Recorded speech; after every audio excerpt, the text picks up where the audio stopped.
వైసీపీలో ఎమ్మెల్యే అభ్యర్థుల మార్పు చేర్పులు ఉమ్మడి అనంతపురం జిల్లాలో అలజడి రేపుతున్నాయి. ఇప్పటికే మంత్రి ఉషశ్రీ చరణ్తో పాటు మరో ఇద్దరు ఎమ్మెల్యేలకు తాడేపల్లి నుంచి పిలుపు రాగా ఈ లిస్టులో ఇంకొందరు ఉన్నారనే సమాచారంతో ఎమ్మెల్యేలు కంటి మీద కునుకు లేకుండా గడుపుతున్నారు.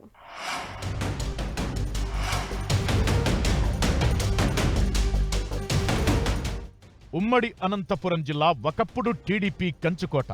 కానీ 2019 ఎన్నికల్లో వైసీపీ తిరుగులేని విజయం సాధించింది. అలా అని ప్రతిసారి అదే జరుగుతుందనే ధీమాగా ఉండకుండా వచ్చే ఎన్నికల్లో గెలుపుపై ముందస్తుగా అప్రమత్తమైంది వైసీపీ అధిష్టానం. ఇప్పటికే రాష్ట్రంలో కొన్ని నియోజకవర్గాల వడబోత మొదలవ్వగా అనంతపురం జిల్లా ఎమ్మెల్యేల వంతు ఎప్పుడొస్తుందో, ఎవరి సీటుకు ముప్పు వస్తుందోననే టెన్షన్తో గడుపుతున్నారు ఎమ్మెల్యేలు.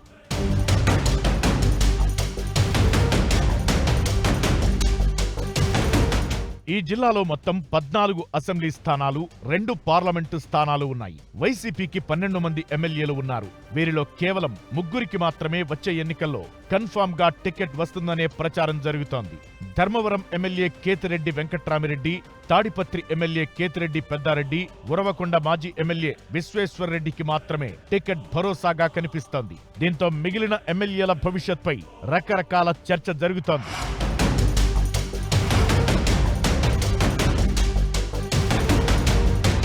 అనంతపురం పార్లమెంటు పరిధిలో 5 స్థానాల్లో మార్పు ఉండొచ్చనే సమాచారం ఎమ్మెల్యేలను చెమటలు పట్టిస్తోంది. రాయదుర్గం, గుంతకల్లు, సింగనమల, కళ్యాణదుర్గం, అనంతపురం ఎమ్మెల్యేల పేర్లు గల్లంతు జాబితాలో ఉన్నట్లు చెబుతున్నారు. ఇప్పటికే రాయదుర్గం ఎమ్మెల్యే కాపు రామచంద్రారెడ్డి తాడేపల్లిలో సీఎం జగన్ను కలిసొచ్చారు. ఇక మిగిలిన ఎమ్మెల్యేల పరిస్థితేంటన్నది ప్రశ్నార్థకంగా మారింది. ముఖ్యంగా అనంతపురం ఎమ్మెల్యే అనంత వెంకట్రామిరెడ్డిని మార్చితే ఆయన సేవలు ఎలా వాడుకుంటారనేది ఆసక్తి రేపుతోంది. 4 సార్లు ఎంపీ, ఒకసారి ఎమ్మెల్యేగా గెలిచిన అనంత వెంకట్రామిరెడ్డిని తప్పిస్తారా అన్నది డౌటే. కానీ అధిష్టానం కొత్త వారికి టికెట్ ఇచ్చే ఆలోచనలో ఉందంటున్నారు. ఇక్కడి నుంచి మాజీ ఎమ్మెల్యే గురునాథ్ రెడ్డి పేరు ఎక్కువగా వినిపిస్తోంది. ఇక తాడేపల్లిలో సీఎం జగన్ను కలిసిన కళ్యాణదుర్గం ఎమ్మెల్యే మంత్రి ఉషశ్రీ చరణ్ కు టికెట్ లేనట్లేననే ప్రచారం జరుగుతోంది. రాయదుర్గం ఎమ్మెల్యే కాపు రామచంద్రారెడ్డిపై వ్యతిరేకత దృష్ట్యా పక్కన పెట్టడం ఖాయమంటున్నారు.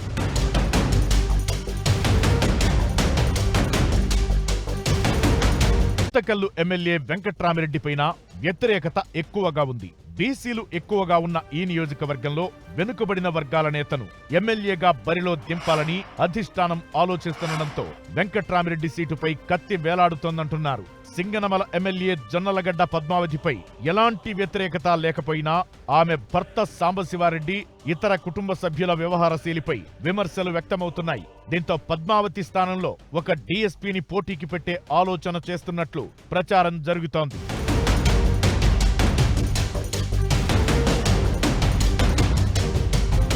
అదేవిధంగా హిందూపురం పార్లమెంటు పరిధిలో ధర్మవరం మినహా మిగిలిన అన్ని చోట్ల అభ్యర్థుల మార్పు ఉండొచ్చంటున్నారు. రాప్తాడు, పుట్టపర్తి, మడకశిర, కదిరి, పెనుకొండ, హిందూపురం నియోజకవర్గాల్లో ఖచ్చితంగా మార్పు ఉంటుందని చెబుతున్నారు. రాప్తాడులో పరిటాల కుటుంబంపై రికార్డు మెజారిటీతో గెలిచిన తోపుదుర్తి ప్రకాష్ రెడ్డిపై తీవ్ర వ్యతిరేకత కనిపిస్తోంది. సొంత సామాజిక వర్గ నేతలు కూడా ఆయన పట్ల పూర్తి వ్యతిరేకతతో ఉన్నట్లు తెలుస్తోంది. ప్రకాష్ రెడ్డి సోదరుల ప్రవర్తన సీటు కోల్పోయే ప్రమాదాన్ని తెచ్చుకున్నారంటున్నారు. ప్రకాష్ రెడ్డి స్థానంలో జడ్పీ చైర్పర్సన్ గిరిజమ్మ, మాజీ మంత్రి శంకర్ నారాయణ పేర్లు పరిశీలిస్తున్నట్లు తెలుస్తోంది. ఈ మధ్య శంకర్ నారాయణతో సీఎం జగన్ చర్చించారు. ప్రస్తుతం పెనుగొండ ఎమ్మెల్యేగా ఉన్న శంకర నారాయణను రాప్తాడు మార్చే పరిస్థితి కనిపిస్తోందని వైసీపీ వర్గాల సమాచారం. ఇక పుట్టపర్తిలో శ్రీధర్ రెడ్డికి సొంత సామాజిక వర్గంతో పాటు కొందరు నేతలు వ్యతిరేకిస్తున్నారు. ఆయన స్థానంలోకి కడపల శ్రీకాంత్ రెడ్డి, సోమశేఖర్ రెడ్డి పేర్లు వినిపిస్తున్నాయి. మడకశిర విషయానికొస్తే ఎమ్మెల్యే తిప్పేస్వామికి సొంత పార్టీ నుంచే వ్యతిరేకత వ్యక్తమవుతోంది.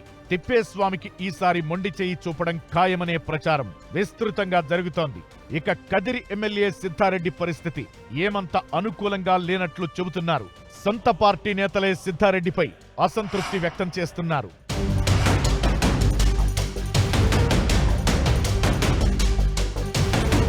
చివరగా హిందూపురంలో మాజీ ఎమ్మెల్సీ ఇక్బాల్ను ఇప్పటికే తప్పించి కొరబ దీపికకు ఇన్ఛార్జి బాధ్యతలు అప్పగించారు. కానీ హిందూపురంలో స్ట్రాంగ్ లీడర్ నవీన్ నిశ్చల్ తనకు ఈసారి ఎట్టి పరిస్థితుల్లో టికెట్ ఇవ్వాల్సిందేనని పట్టుబడుతున్నారు. టికెట్ రాకపోతే ఆయన ఇండిపెండెంట్ గా పోటీ చేసే పరిస్థితి ఉందంటున్నారు. మరోవైపు జిల్లాలో ఉన్న ఎంపీలను కొనసాగించే పరిస్థితి కనిపించడం లేదని చెబుతున్నారు.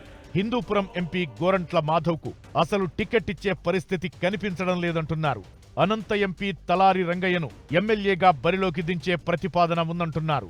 మొత్తానికి అనంతలో మెజారిటీ ఎమ్మెల్యేల పరిస్థితి అగమ్యగోచరంగా కనిపిస్తోంది. 1-2 రోజుల్లో మార్పులపై స్పష్టత వచ్చే అవకాశం ఉందంటున్నారు.